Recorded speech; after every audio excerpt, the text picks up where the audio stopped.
स्वागत है आपका और एक नए वीडियो में और एक नए टॉपिक के साथ। मैं हूं डॉक्टर देव। मैं हूं राजेश। स्वागत करते हैं हमारे यूट्यूब चैनल। चलिए दोस्तों, पहले वीडियो स्टार्ट करते हैं। आशा करेंगे पसंद आएगा और पसंद आए तो लाइक और शेयर जरूर से कर दीजिएगा और चैनल पर पहली बार आए सब्सक्राइब नहीं किया तो साथ में सब्सक्राइब भी कर दीजिए। चलिए स्टार्ट करते हैं। Just to make it clear, what Ottawa is alleging is that the world's biggest democracy is a threat to Canada's democracy.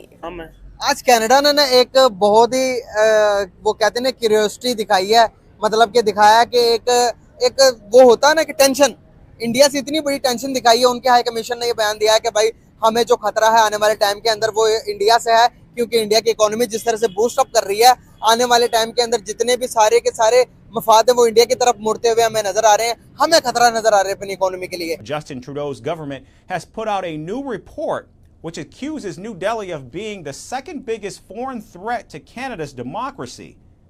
America कुछ कहे या कोई भी कुछ कहे, जैसे हम ये रशिया की एग्जांपल ले लेते हैं कि उन्होंने रशिया से सस्ता ऑयल लिया, जबकि हमारे जो वजीर आजम थे इमरान खान साहब, जब उन्होंने किया या उन्होंने विश की तो वी हैव सीन कि जी हमें कैसे सिस्टम ने उन्हें उठाकर बाहर फेंक दिया।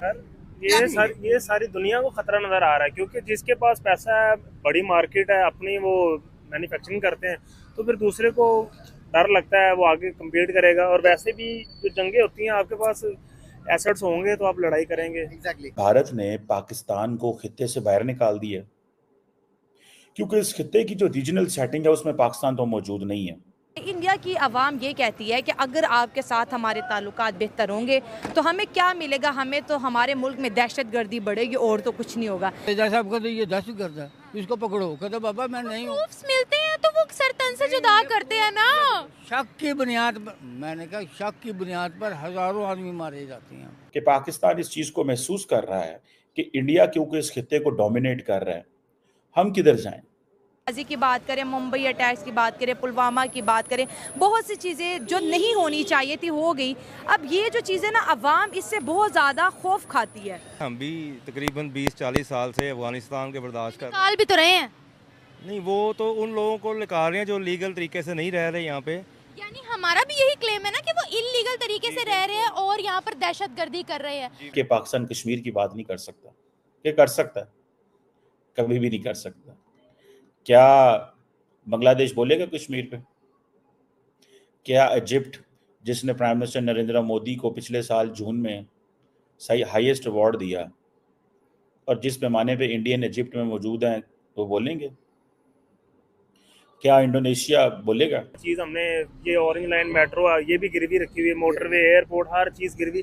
तो जंगें जौन सी होती हैं वो दूसरे मुल्क को इसलिए खतरा होता है कि असल में वो टेक्नोलॉजी में भी आगे चलेंगे, ऊपर से वो चांद पे चले गए हैं। अब दुनिया पैसा लेके उनके वो इकोनॉमी दरवाजे पे खड़ी है।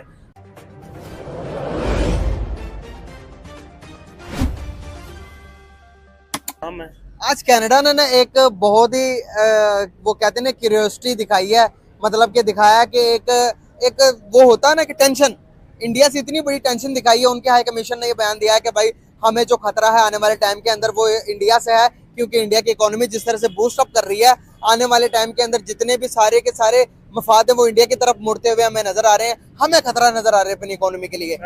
ये सारी दुनिया को खतरा नजर आ रहा है, क्योंकि जिसके पास पैसा है, बड़ी मार्केट है, अपनी वो मैन्युफैक्चरिंग करते हैं, तो फिर दूसरे को डर लगता है वो आगे कम्पीट करेगा। और वैसे भी जो जंगें होती हैं, आपके पास एसेट्स होंगे तो आप लड़ाई करेंगे। एग्जैक्टली। ठीक है, लाइबिलिटीज़ पे आप लड़ ही नहीं सकते, और पाकिस्तान लाइबिलिटीज़ में है, एसेट है नहीं हमारे पास। हर चीज़ हमने ये ऑरेंज लाइन मेट्रो ये भी गिरवी रखी हुई है, मोटरवे, एयरपोर्ट, हर चीज़ गिरवी।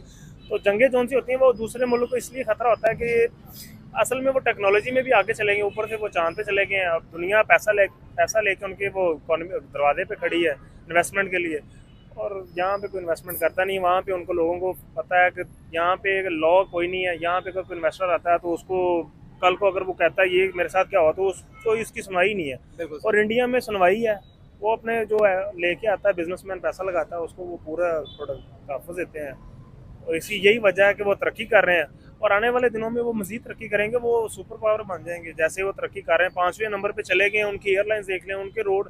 अभी मैं पिछले दिनों में देख रहा था कि उनके रोड ही इतने बड़े उन्होंने बनाए हैं, उन्होंने लोगों को फ्लैट दिए हैं, उनकी ट्रेनें चल रही हैं, बुलेट ट्रेन चल रही है। अभी हमें देख लें ये छोटी सी Vande Bharat train, bullet train, पता नहीं कितनी ट्रेनें चल रही हैं वहाँ उनकी। पे वो फिर दरिया के वो पुल वगैरह बना रहे हैं, फिर डैम्स, यहाँ पे ना डैम्स हैं। आने वाले दिनों में आपको पानी का मसला नजर आएगा, अभी भी है, आगे मजीद नजर आएगा। डैम्स है ही नहीं है। बिजली का जी, और बिजली का देख लें आप, कहने को हम सुपर पावर एटमी ताकत है, एटमी पावर है। और कैसे हमारे पास लाइट का कोई सभ्य बात नहीं है अभी नहीं, तक लाइट निकला भी के कोई मामला हल कर लें, नहीं है। और बिजली के बिल देख लें, अभी देख लें, यकीन माने कारोबार के हालात इस तरह के, आप कोई भी दुकान पे विजिट कर लें, सारे विले बैठे हैं, कोई काम ही नहीं है। सही बात, वो ये बड़ा मुश्किल है। बाइंग पावर नहीं होगी तो कैसे खरीदेंगे?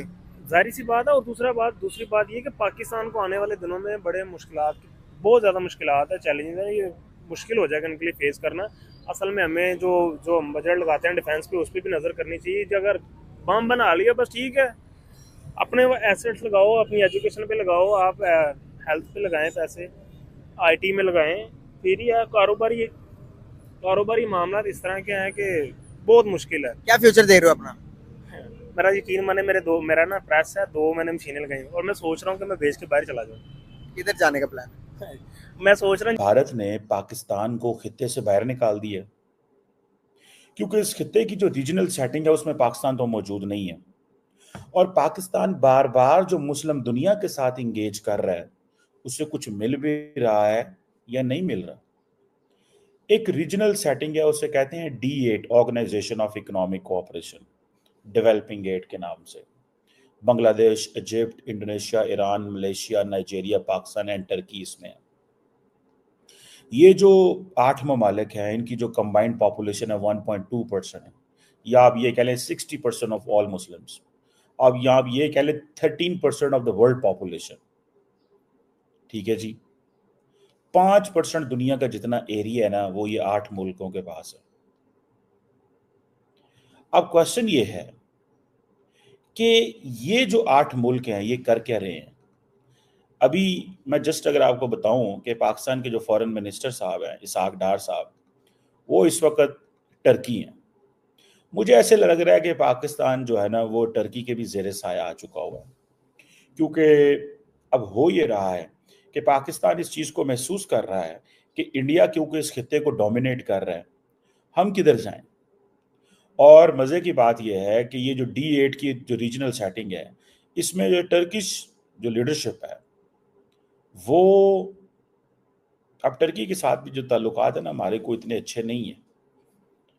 एक टर्की की और पाकिस्तान की एक कॉम्प्रिहेंसिव स्ट्रेटेजिक पार्टनरशिप भी मौजूद है, जिसमें कभी कभी हमारे मुल्कों की लीडरशिप मिलती है। उसमें ये होता है कि टर्की सदर पाकिस्तान आते हैं या पाकिस्तानी यहाँ से जाते हैं, तो बड़े पैमाने पे मिनिस्टर जाते हैं। टर्की बड़े देर से वो इजलास ही नहीं होने दे रहा। पहले सुना उन्होंने आना था, लेकिन उस वक्त केयर टेकर गवर्नमेंट थी, या उससे पहले वो दूसरी थोड़ी देर के लिए गवर्नमेंट थी, तो वो टर्किश प्रेसिडेंट ने उसको लिफ्ट नहीं कराई।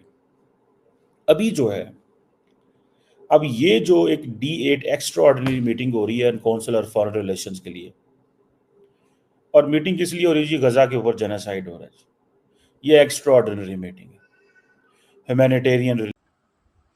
थैंक यू दोस्तों, वीडियो को यहाँ तक देखने वीडियो दोस्तों यहाँ पे समाप्त करेंगे, आपसे विदाई लेंगे, मिलेंगे और एक नई वीडियो में आपके साथ। जय हिंद, जय भारत।